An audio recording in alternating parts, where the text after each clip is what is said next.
E como está Santa Catarina com relação à infraestrutura dos conselhos tutelares? Hoje, dos 293 municípios catarinenses, todos possuem conselhos tutelares? Então, Renato, essa pergunta eu vou te responder, mas quem sabe não com 100% de propriedade na minha resposta, né? Até o meu conhecimento, todos têm, né? Quanto à infraestrutura, cada município com a sua, né? Que é o que a lei diz.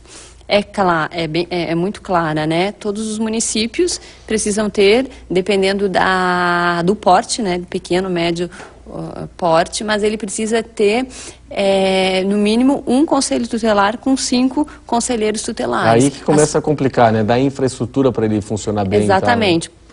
Florianópolis, por exemplo, nós temos 3 conselhos tutelares. Um no continente, um no centro e outro no norte da ilha. Né? Então, nós temos 15 conselheiros tutelares para estar trabalhando essas questões aqui no município de Florianópolis. É suficiente ou não? Nós estamos planejando a ampliação de mais um conselho tutelar.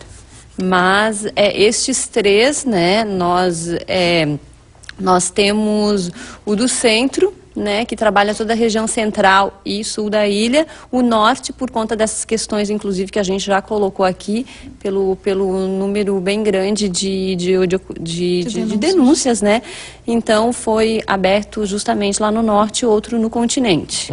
Então, na verdade, assim, o número de habitantes, existe uma meta proposta, né, na lei que regulamenta. Então, Florianópolis está, inclusive, acima da meta em números de conselheiros tutelares.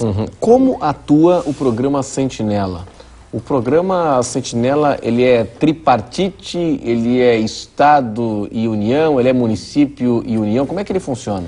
Ele recebe verbas federais, enfim, mas ele é desenvolvido pela Secretaria Municipal de Assistência Social, né, aqui do nosso município. Ele é um serviço que a gente chama de média complexidade, ou seja, onde há situação de violência, de risco de rompimento familiar, né, de laços familiares.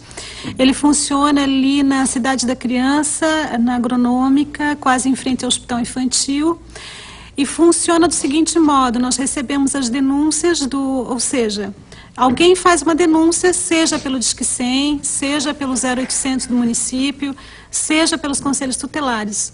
Todas essas denúncias, independente do canal que entra, elas vão para a averiguação no conselho tutelar da região onde a família reside.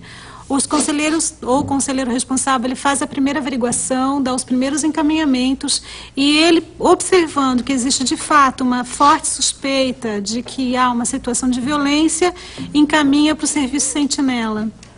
Lá no Serviço Sentinela, chegando a denúncia, ele passa por uma etapa primeira que é de diagnóstico. Então esse diagnóstico ele pode levar até 6 meses.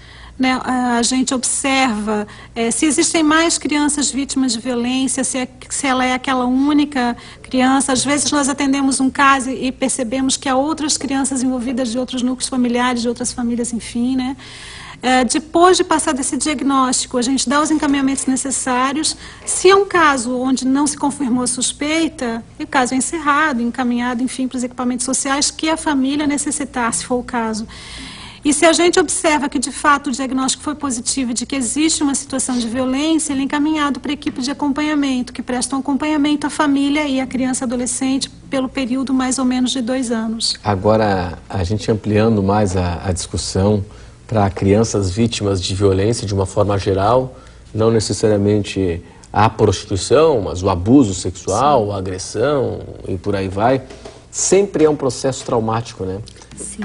Sempre é um processo traumático. Imagino que quando não há separação, quando não sai de casa um dos agressores, e às vezes há esse constrangimento, que é o mantenedor da casa, tem muito disso também, né? Ainda quando o agressor é afastado do lar, existe essa situação, né? Porque muitas vezes, na violência sexual, por exemplo, parece estranho, mas muitas vezes a criança mantém um afeto por aquele Sim, ela não consegue diferenciar o que é agressão, de repente ela não percebe se aquilo ali é uma agressão, sim. Ela pensa que aquilo ali pode ser um gesto de carinho. E muitas vezes a gente percebe que a medida que é tomada é o abrigamento daquela criança, né? E muitas situações a gente percebe que ali feita a análise e que na verdade existem mães, inclusive, que negligenciam a situação e que a criança, mais uma vez, né, é vitimizada porque ela é abrigada. Mas é complexo isso, né? Quando muito. o mantenedor do lar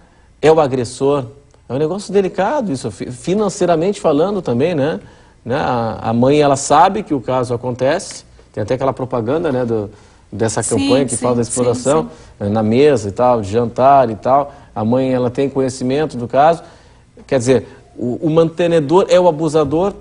E há casos em que a mulher, ela participa, né? A gente já atendeu casos em que a mulher participa do abuso. E há casos em que são mais raros, mas há casos em que as mulheres abusam, né? Então... Agora, para tratar de uma família dessas, é um negócio que a gente precisa de uma rede pública, né, trabalhada e voltada. É um trabalho que é bem importante, que envolve, na realidade, o conjunto de ações mesmo, né? Tanto de prevenção, no caso, antes, né, como a gente estava falando, no sentido da educação mesmo, social, até para alterar mesmo uma mentalidade na sociedade, no sentido mais abrangente, de prevenir, da ação policial mesmo, de saber, de identificar como está sendo feito, que é muito importante para a sociedade, né, de evitar. A pergunta que foi feita é muito importante mesmo, porque precisa se evitar esse tipo de situação. E, ao mesmo tempo, claro que tem o aspecto da psicologia, tanto de prevenir, né, porque tem o aspecto psicológico de atuar junto, né, nas instituições, e também, claro, quando a situação já está instalada, no caso, né, quando tem essa situação na família, aí a intervenção não é só com a criança, né, aí é com a família, porque, por exemplo, um pai, é claro, uma mãe que abusa de um filho, é seguro que esse pai, essa mãe tem um problema emocional, não tem dúvida nenhuma, né? Então é claro que o trabalho tem que ser feito com esses pais para que se resolva o problema e se evite que se perpetue, porque, né, como foi colocado pela colega, você sabe que se essa criança for abusada, muito seguramente possa se perpetuar. Aí vem aquela questão da ressonância sociológica, né? Vai isso se estender a outras gerações. E o tratamento é longo, né? Claro, com certeza. Claro. É um tratamento longo, muito longo, né? Que demanda aí muitos atendimentos com esses profissionais. Quer dizer, é sempre aquela questão, né? Todo problema social, né? Quando você vai tratar, quer dizer, esse tratamento custa muito. E neste caso, custa muito tempo, né, para estar tratando tanto a família, né, porque o programa Sentinela trabalha a família e a criança. Então, não é a criança e a família, né? É importante que diga que no Serviço Sentinela nós contamos com uma equipe de assistentes sociais, psicólogos, temos pedagogos também, né, no Serviço Sentinela. E o objetivo primeiro, assim, nosso é quebrar esse ciclo de violência, né, proteger. O nosso objetivo primeiro é proteger a criança e quebrar esse ciclo de violência. A psicoterapia que é necessário à vítima e também aos seus familiares, é claro que a gente faz um trabalho lá psicoeducativo, enfim, mas também nós encaminhamos para parceiros, né, para que essa psicoterapia ela possa ser feita, porque ela é um processo prolongado. Muito bem.